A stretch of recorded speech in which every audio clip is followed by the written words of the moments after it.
Want to make a podcast? Spotify's got a platform that lets you make one super easily, then distribute it everywhere and earn even more money, all in one place, and it's for free. It's called Spotify for Podcasters, and here's how it works. Spotify for Podcasters lets you record and edit podcasts right from your phone or computer, so no matter what your setup looks like, you can start creating today. Then you can distribute your podcast to Spotify and everywhere else podcasts are heard. Video podcasts are also available on Spotify.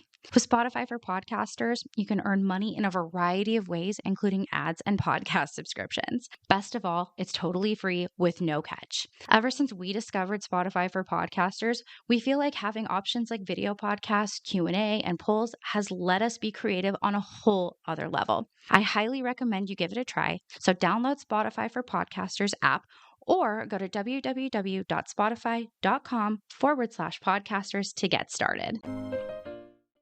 What's up, everybody? My name is Dani, and I am your host of the Exes and Tea Podcast. If you are new here, welcome. And if you are a returning listener, thank you so much for coming back. I really appreciate it. When this originally started, it was a partner project. My co-host Corey and I would talk back and forth about our toxic relationship with our mutual ex-significant other who was very abusive. His name was Kyle. As we all know, people grow and change, and Corey has decided to pursue other opportunities that are going to be much better for her and her family. Out of respect for her and per her request, I went ahead and removed a couple of episodes just for privacy reasons, so I'm sure everybody will understand that, and we all wish her the best. So with that being said, my name is Dani. I am your host of the Exes and Tea Podcast. And I am just really excited to share with you guys some changes that have already been in the works that are coming to fruition. Got some awesome interviews coming up. I cannot tell you how excited I am. I have them going to be coming up. I will be uploading now on Tuesdays and Fridays, and we're still discussing the same content. We're still talking about domestic violence. We are still talking about leaving MLM cults. We are still talking about toxic relationships. And I'm really happy that so many people have continued to tune in and listen because this topic is near and dear to my heart. I am a survivor. If you have not heard my story, please go back and listen to my very first episode where I banter back and forth with Corey and we talk about my experience with Kyle. And that relationship really shaped my life in a way that I never thought it was going to go. And it changed who I am as a person.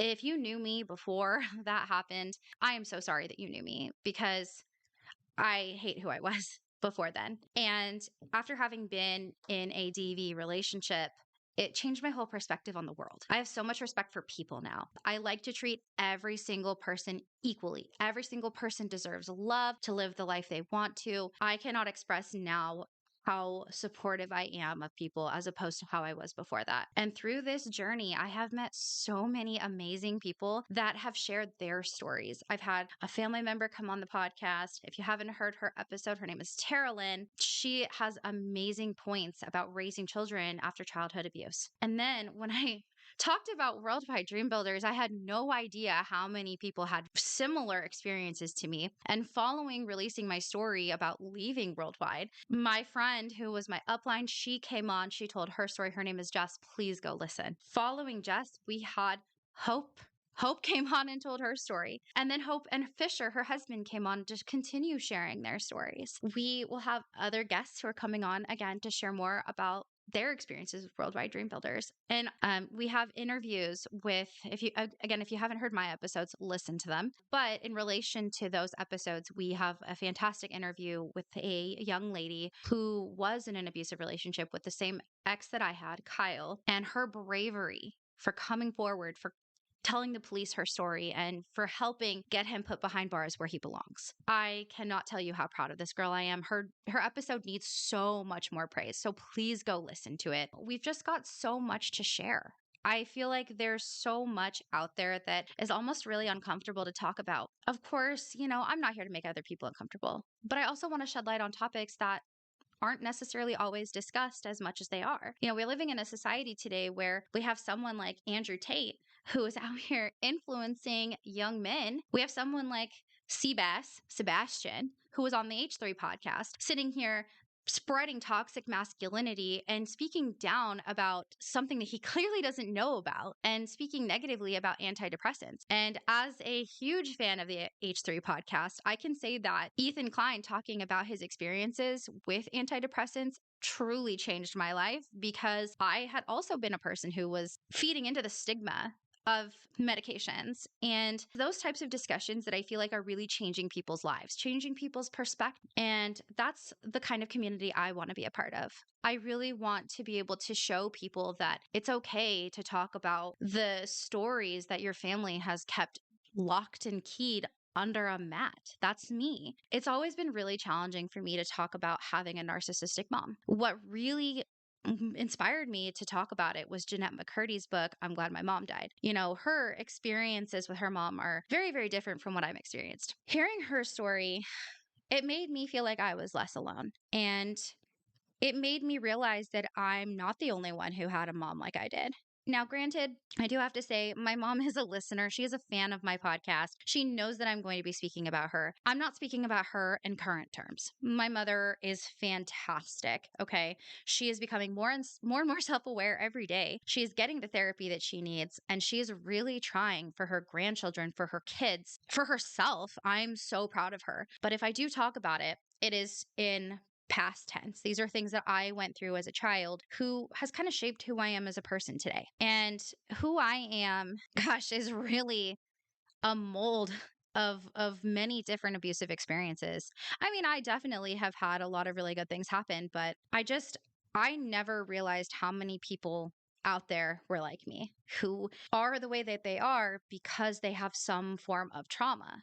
And those types of traumas are things that some people like to keep buried away. And that's okay. If that's you and you never want to talk about your trauma and you've worked through it in therapy, I support you. If you're someone who wants to talk about your trauma, I support you. I am hopeful that we have more people wanting to come on this podcast to share their life experiences with other people. When I was going through domestic violence, I wish I had a podcast to listen to or a YouTuber that I could listen to that was talking about the subject. When I had originally come up with this idea to come up with a podcast about this subject, I looked it up. And at the time, no one was really talking about it. People were not discussing domestic violence. You have the occasional video, which I'm so proud of those people for coming forward. And now with the rise of TikTok, I'm seeing so many more stories about people sharing their trauma, because sometimes sharing trauma is healing. I know for me, going to a trauma therapy group, so healing, because it's not just me.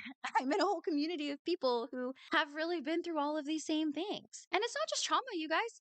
I would love to talk about happy things too. I mean, I'm a country music lover. The amount of concerts that I have been to, it pales in comparison to some people, don't get me wrong. But I've definitely had some incredible experiences at concerts that bring light to my life. I'm a huge Eric Church fan. If you're not a country music lover, hey, I get it. Normally, that's the except for genre, right? But I have a wide variety of taste in music. You know, if there's something you think I should listen to, send me a message on Instagram. I'd be more than happy to take a listen and let you know what I think. I'm a movie buff. Friggin' love movies. I could go on and on about The Shawshank Redemption and Men on Fire, two of my favorite movies of all time, and The Godfather. Part 1 and Part 2. Part 3, not that great, but that is my personal opinion. Don't come at me. So it's really just about life. Because at the end of the day, that's what we have. My favorite quote from my dad is, "It's just life." And he says that because he doesn't want me to stress so heavily about things that at the end of the day are not going to kill me. So being able to come out and talk about these things has really shown me that I'm not held down by my traumas. I can be genuinely me and I don't have to hide it. And for so many years, I felt like I had to hide everything that I'd been through. I thought I was crazy.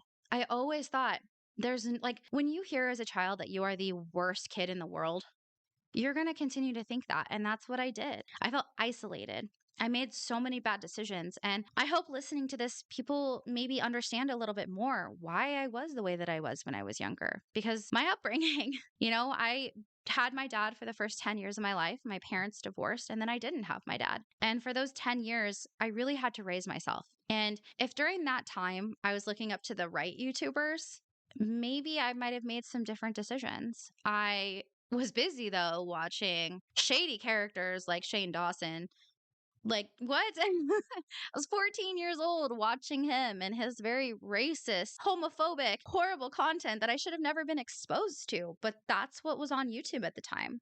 And my goal is to negate that. I want to be a different type of person that can spread a different type of awareness. That being said, I really hope that everybody feels welcome on this channel, to this podcast. Whoever you are, I really hope that you know that you are supported no matter who you are, what you identify as, what your sexuality is. It doesn't matter. It matters because you are a human and abuse knows no color, gender, sexuality. Are there demographics who experience domestic violence at higher rates? Yes, yes, they are. And those are the communities who absolutely deserve to have a voice. I would love for people to come and speak on all of these different topics. So if that's you, I'm more than happy to have you come on and speak about it. But most importantly, I just really hope that people know that this is my biggest passion. This is something that I never really knew what I went through, but I didn't go through it for nothing. There's no way I went through all of that bullshit for nothing. And I'm here to say that anybody can overcome anything, but it doesn't take away from the fact that it's very hard. You know, people can tell you, oh, you have anxiety, just take some Xanax. It's not that easy. It's not that easy. Depression, take antidepressants or go to the gym. I hate that mentality so much because people like Seabass, Sebi, can I call you Sebi? I hate that mentality because I have gone to the gym. I have tried so many different things. And when you have a certain upbringing and clinical depression, like you're actually freaking diagnosed with it, you don't just go to the gym and it goes away. There's still something at the end of the day that is pulling you down. And some people, they need help with that. And sometimes that's antidepressants. And that's what it was for me. But it's not just the antidepressants. It's the need for therapy. It's the need to talk about it. It's all of these different self-care things that help me every single day overcome the traumas that I've had. At the end of the day, I hope to be here as a voice of reason and somebody who's just talking about real life, not going to flash some fake fancy stuff at you. I am just me. My guests are just themselves, and we're just here to grace you with our presence, and we want to be heard. So I'm really glad that you were here for this really short episode.